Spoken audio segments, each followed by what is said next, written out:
Welcome back, viewers and subscribers. It's your girl Star Flames, and we're back with another video. So, if you're new, be sure to subscribe to my channel, turn on your notification bell, and join the family. While you're at it, give this video a big thumbs up and help your girl out. In this video, guys, we're gonna talk about Ye keeping a low profile away from all the Jay-Z, Diddy, toxic mess, toxic drama. Let's talk about it, shall we? Because as you guys know, Jay-Z has been facing a major toxic report, and he has been getting some major backlash from his fan base as well. Now, I did a video saying that critics were saying Jay-Z, making reference to himself as a young man at the age of 55, is completely rebellious. They believe that it was very inconsiderate of him to put such statement out there. People are saying, you're 55. Ain't nothing young about your age at 55. And as such, many people were wondering, if you see yourself at 55 now, how did you see yourself back in 2000 when you're being accused of such atrocity? I realized that many people didn't understand the statement that I was delivering coming from his fan base. I saw one person saying really educated people would understand what Jay-Z was saying. No matter how educated you are, there's nothing to dive into. There's nothing to put under a microscope. You're 55. 55 is next door to 60. You can use it as a jargon to say you feel young, but on a professional, serious level, ain't nothing young about 55. Let's call a spade, and let's call a shovel a darn shovel. Ain't nothing young about 55. Let's keep it real.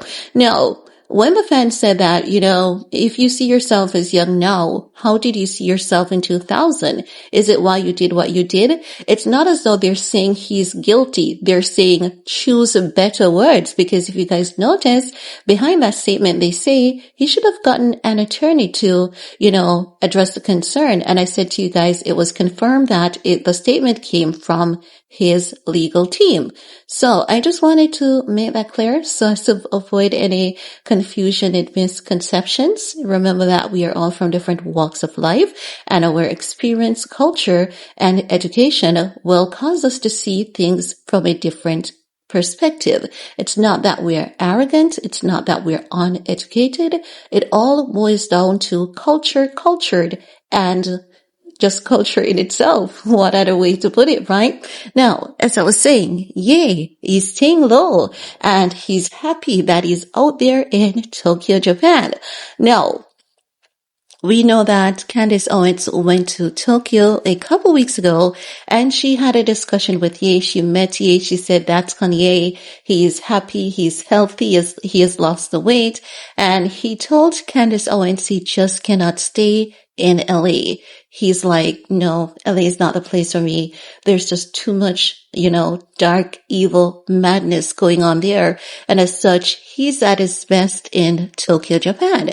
So with all this, toxic report that is coming out on Jay-Z, we're going to dive some more into that, because there's some things that are being highlighted.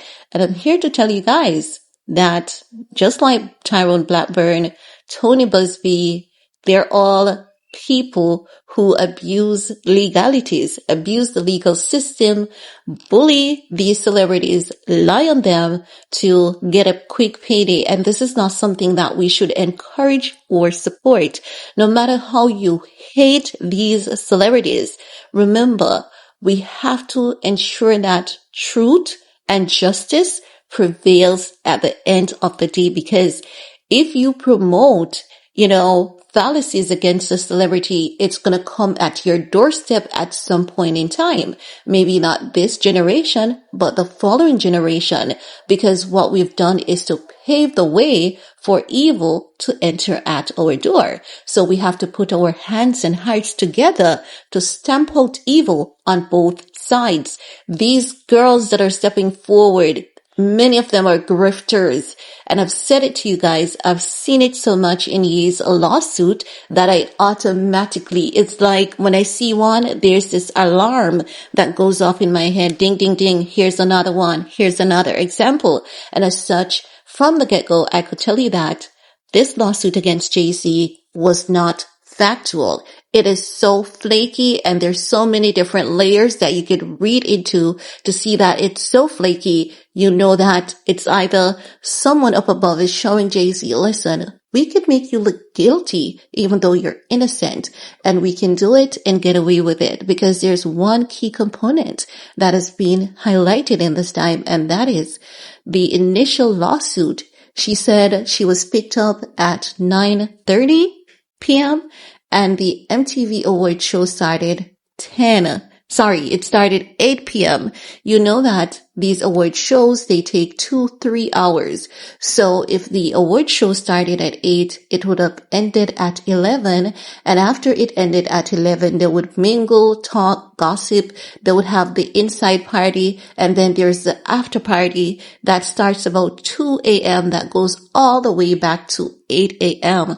So the time in is not adding up. And as such, that is why Tony Busby took the time frame out of the amended lawsuit, because Tony Busby, he's watching on the internet to hear what people have to say.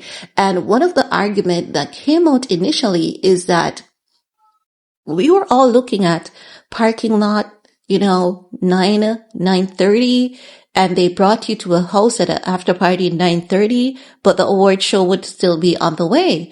And there's a video evidence that Jay-Z and Diddy to J-Lo, they were still at the awards even at 10 p.m.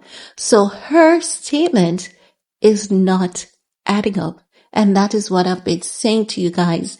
You can know when they're lying in these lawsuits, and we should not allow our emotions to get the best of us to say, because I'm female, if a female says something, I'm going to stand with her till the end. No, I'm not going to ride in any sinking ship. Heck no. Whenever a female comes out and you can tell something is up, you stand and you vote, you lobby for that individual to the end. This 13-year-old bandit, heck no. I'm not going to fall for it. Not saying that Jay-Z has never done anything. Let me reiterate. We know that celebrities, now all of them are evil, but we know that a lot goes on with Jay-Z. We have 50 Cent who have told us that Jay-Z has blackballed him from the Super Bowl halftime show. We have Little Mama who has been completely blackballed from the industry because she thought it would be fun to go on stage with Jay-Z and Alicia Keys, and she was ruined because she was a young girl who made a silly mistake that even helped to create history of the hip-hop industry. She still has to pay for that today. We have Aaliyah. Sloan Bella told us Jay-Z wanted Aaliyah. Aaliyah was like, no, I'm not interested in having a relationship with you. And Jay-Z was like, someone needs to teach you a lesson, okay? So we're not saying that the guy is innocent. We're not saying that he's free of guilt. He's free of blame. He's never done anything wrong. But we're just saying that this lawsuit is very flaky. That's all. Now, back to Ye. Because sometimes we start on one thing and we have to dive into other things. Back to Ye. Ye is happy. He is currently out of LA because he understands that many of these lawsuits, even though these guys are no longer pals with him, he just cannot stand the fact that there's so much madness going on in the industry, and he knew it was coming. He knew that other celebrities were going to be drawn into this, and in a sense, he's relieved that people understands and people see what people can do to another innocently, but he wants no part in it. He's gonna ride out the storm as much as he can in Tokyo, Japan. He may take a few other places. He definitely plans to return to LA because he wants to have direct connection with his kids. Currently, he bonds with them through video games. The media outlet is saying that Ye has a gaming addiction and his wife supports. But when I thought about it and I think about it, like I said, oh, he was bonding with his kids. It's not as though he has a gaming addiction, because I remember Saint West and Fortnite, and I said he's bonding with his kids. And then further into the article, the media outlet did admit that that's how he bonds with his kids while he's away. So Ye is just setting up different parameters of how he could be the best father possible to his kids while keeping his distance from LA, because he knows that once he comes back to LA, he will be attacked with numerous frivolous lawsuits. Ye has no problem with taking accountability for anything that he has done as it relates to his staff not being properly compensated, but the allegations that are coming out against him about these sexting and these abuse and all of that, definitely not factual. He knew it was coming because, as he told us, Ari Emanuel would be sending people after him to sue him until he goes broke or homeless. And he told us that, I think that was 2, if not, well, actually it should be 3 years now to this date. So he told us that that would have happened. And exactly as he told us, it is currently happening. And we all can witness that his words did came to pass. But irrespective of his words coming to pass, people want to believe that these things are not real. And as time passes, we're going to realize just how corrupt the entertainment industry is, because a lot of innocent people are about to get sued for something they didn't do, all because of their affiliation and their money. But that's all I have to share in this video with you guys. It's your time to chime in. What are your thoughts? While you're at it, thumbs up, share, stay safe, and see you guys later. Bye guys.